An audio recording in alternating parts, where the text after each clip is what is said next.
socorreu, ajudou a socorrer, foi no hospital visitar o Rubinho. No sábado morreu Roland Ratzenberger. Exatamente. Entendeu? E o próprio Senna me contou que ele não tinha morrido na pista. Que ele não tinha morrido no hospital, mas sim na pista, que ele morreu na pista. Aquilo abalou ele e pra tinha caramba. sido contado uma mentira, porque pela lei italiana, quando acontece o que eles chamam de sinistro, o evento tem que ser automaticamente suspenso. Então a corrida que vitimou Ayrton Senna não poderia ter sido realizada, porque o evento deveria ter sido suspenso. Se seguisse e a o lei... Senna me contou isso. Se seguisse a lei, ele não teria morrido. O Senna me contou, olha, Sabrina, eu vou te contar, você não pode falar, eu respeitei isso.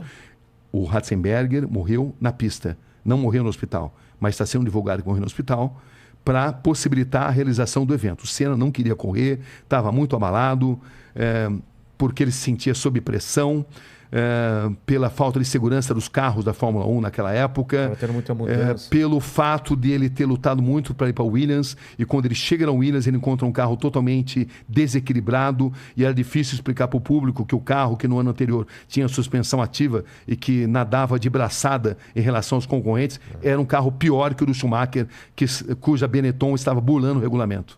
Estava burlando? Estava burlando, usava artifícios tecnológicos não permitidos pelo regulamento. E era difícil para ele poder explicar tudo isso. Então ele estava profundamente assim, abalado, foi obrigado a fazer mudanças no carro, improvisadas, porque ele não se sentia bem no cockpit, ele não estava confortável, por uma reunião de fatores. E o fato é que o Senna quase desistiu de correr naquele fim de semana por todos esses elementos, né? Então, ele chega a falar com outros pilotos, faz alguma reunião? Ele chega a falar, eles chegam a se reunir, mas aí, por uma questão contratual, decidem correr. Decidem que tinham que correr. Então você tem aquela célebre imagem dele que está totalmente contrariado. E contrariado também porque ele tinha um carro inferior ao do rival. No braço ele conseguia as pole positions. Ele não tinha marcado um único ponto. Era a terceira corrida da temporada. Nas duas anteriores ele não tinha feito um único ponto. Ele tinha sido no Brasil, em Aida, no Japão. Ele tinha sido pole position, mas tinha quebrado. Entendeu? Tinha tido um acidente e tinha parado, né? Não tinha marcado o ponto. E ele estava se sentindo sob pressão. Então ele tinha sido pole position mais uma vez, mas ele tinha ali no retrovisor Schumacher arrojado, com um carro que não respeitava o regulamento, e era difícil para ele falar sobre isso. Era muito difícil. Então, tem uma série de detalhes, eu não vou contar tudo, porque senão a gente não fala de outro assunto, né? Mas são muitos fatos, né? A célebre reunião sobre pneus que estavam fora do regulamento também, e que a Goodyear reúne o Frank Williams e o Senna. Eu conto também o que aconteceu. O fato é que a cabeça do Senna estava muito abalada, porque uma gambiarra tinha sido feita no carro, porque o carro era inferior e porque essa sucessão de acidentes tinham mexido com o emocional dele, né? O acidente gravíssimo do Rubinho, que por um triz não morreu na sexta, o acidente fatal do Roland Ratzenberger, enfim, era um piloto muito diferente daquele que a gente estava acostumado a ver e sob imensa pressão de vencer. Total. Porque patrocinadores pressionavam, a torcida pressionava, o mundo pressionava, porque ele era o melhor piloto. E ele não sabia como explicar, como falar para a opinião pública a situação que ele estava vivendo. Como é que ele vai explicar com um carro que no ano passado não dava nem graça, né? O Mansell ganhava e quase que podia parar o carro para tomar um cafezinho, né? Entendeu? Com a suspensão ativa. Pareciam duas fórmulas diferentes, né? A fórmula da Williams, com a suspensão ativa, que depois tinha sido proibida, né? Foi proibida. Quando foi proibido, o regulamento mudou. Mas aí a Benetton arrumou um jeito de burlar o regulamento. E ela estava burlando o regulamento, usando várias armas não permitidas pelo regulamento. Mas era difícil para denunciar isso daí, porque existe ali todo assim, um corporativismo dentro da Fórmula 1. Claro. E esse corporativismo fazia com que o Senna hesitasse em denunciar, mas ele, nas entrevistas que ele me dava, ele mostrava todo o seu descontentamento. Eu lembro de uma entrevista célebre que eu fiz com ele em Aida, na corrida anterior, onde ele mostrava todo o contentamento. Que o carro está ruim, desequilibrado, instável, nervoso. Ele usou essa expressão. Foi a primeira vez que ele falou isso daí, numa corrida ali, lá no Japão, que foi a corrida anterior. Então, era todo esse contexto que existia ali, né? E quando acontece o acidente, parece que não tem imagens do acidente mesmo. Então, esse é um outro... Eu fui o primeiro cara a praticamente desvendar essa imagem, que a Foca dizia que não tinha essas imagens, mas aí eu consegui uma série de depoimentos de pessoas que diziam que tinham visto. Eu peguei o Bernie Ecclestone, que era o presidente da FOCA, o todo-poderoso da FOCA, e eu o confrontei com esses depoimentos. Olha, existe essa imagem. Falei, tá certo, é verdade. Eu vou te mandar. Ele mandou essa imagem. Só que a imagem, 1 segundo antes do choque no muro, ela desaparece. Eles deram a explicação de que o diretor de imagens havia cortado para uma outra imagem e que nem todas as câmeras tinham um videotape.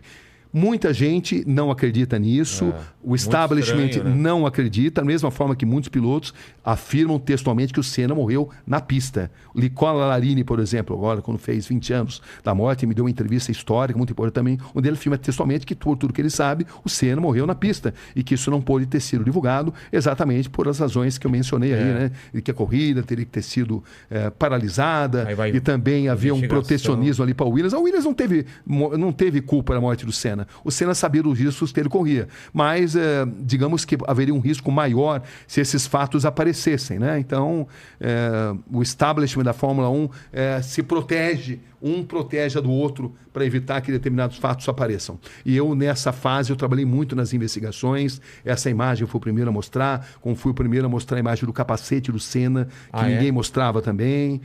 Enfim, essa... Um parafuso... O braço da suspensão. O braço da suspensão, né? O braço da suspensão que se rompeu, exatamente porque o carro estava instável, o braço da suspensão se rompe e ele vai direto contra o muro da Tamburello, né? Uma cena muito estranha, era uma curva de alta velocidade, onde ele bateu numa altíssima velocidade, mas o Senna não tinha um ferimento no corpo, ele só tinha no cérebro, entendeu? Porque o braço da suspensão, quando se rompe, ele se transforma numa lança, que entra e sai do capacete, num diâmetro muito pequeno, um tamanho muito reduzido, e que o Senna teve má sorte. De outra forma, ele teria saído andando dali, entendeu? Porque ele não tinha outros ferimentos no corpo. Não foi um impacto... O que se acredita é que o fato do braço da suspensão ter se rompido, ele se transformou numa lança que entra e sai do capacete, num pequeno orifício muito pequeno, eu vi ali. E essa imagem do capacete, que também não era revelada, que eu fiquei, como eu te falei, muito tempo ali investigando isso, mostrando isso. Quem tiver interesse em ter mais detalhes sobre isso, está tudo nesse livro aí. Tem muita coisa que jamais poderá ser divulgada, né? Como também tem a história do cara que filmou lá o corpo do Ayrton Senna no Instituto Médico Legal e tentou vender e foi repudiado. Claro. Você não pode mostrar uma imagem dessa. O que vai se ganhar com isso? Nada. Não. Então, né? Mas enfim, mas tem todo tipo de história. E o que eu digo para vocês até hoje é que todos os momentos que eu falo de Ayrton Senna, eu rendo as minhas homenagens, porque eu aprendi muito com ele. Como ser humano, como profissional, um cara comprometido totalmente com o perfeccionismo, com a determinação e, ao mesmo tempo, quando não estava tomado pelo modo perfeição, um cara muito engraçado. Ah, é? Muito engraçado. Tirador de sarro, inclusive, no documentário que eu cheguei a fazer, um dia você pode ver até, nossa, me sacaneava direto, nossa, o tempo todo. Até aqui tem uma... O Sérgio Malandro veio aqui, que falava de umas coisas na época que ele estava com a Xuxa. Ele era muito tirador de sarro. Ele era tirador de sarro. Mas ele era gente boa, não gostava muito dele. Só que era um cara muito competitivo e se prejudicava, deixava de viver uma parte da vida dele. Imagina, porque ele era comprometido, o último cara a tirar o pé do acelerador nas curvas. Um cara extremamente talentoso. Nunca o Senna não é o piloto que venceu mais o maior número de grandes prêmios. Esse número foi superado pelo Schumacher. Ele não é o cara que mais venceu campeonatos. Não é o cara que conquistou, mais pole positions. Mas, embora não tenha esses números absolutos, que todos eles foram sendo batidos, ele é generalizadamente reconhecido pelo establishment da Fórmula 1 como o maior piloto. Por quê? Porque ele era o cara mais arrojado e o cara mais carismático. Você encontrava pilotos arrojados, mas que não tinham o mesmo carisma. Você encontrava pilotos carismáticos, mas que não tinham o mesmo arrojo. O Senna tinha o pacote completo. Tinha uma forma de pilotar que o pessoal fala que era muito agressiva, né? Muito agressivo, muito destemido, e tudo que ele falava virava ouro. Você parava para ver o Senna falar. Ele falava muito bem, em vários idiomas. O italiano dele era espetacular, o inglês dele era espetacular, o raciocínio dele espetacular. O Senna era assim, endeusado no Japão, na Itália, no mundo inteiro, mas no Japão, na Itália, no Brasil, são os países onde realmente era de fato assim, endeusado, né? É um cara muito especial, muito bacana e, enfim, um momento muito marcante. Tanto que um ano depois, quando eu recebi essa proposta para sair, a Globo, eu lembro que fez uma proposta para eu ganhar uma espécie de bicho, né, de premiação lá para renovar meu contrato, mas eu decidi que eu não queria mais cobrir Fórmula 1. Se eu ficasse na Globo, eu tinha que continuar cobrindo Fórmula 1, mas depois da morte do Senna, eu achei que não tinha mais sentido, eu queria dar prosseguimento à minha carreira de jornalista investigativo internacional. E foi isso que eu fiz. E eu pude fazer isso inicialmente fora da Globo, mas aí, um ano e meio depois, a própria Globo me levou de volta para Nova York, enfim. São etapas da minha vida. O que você mais gosta de fazer, esse jornalismo investigativo?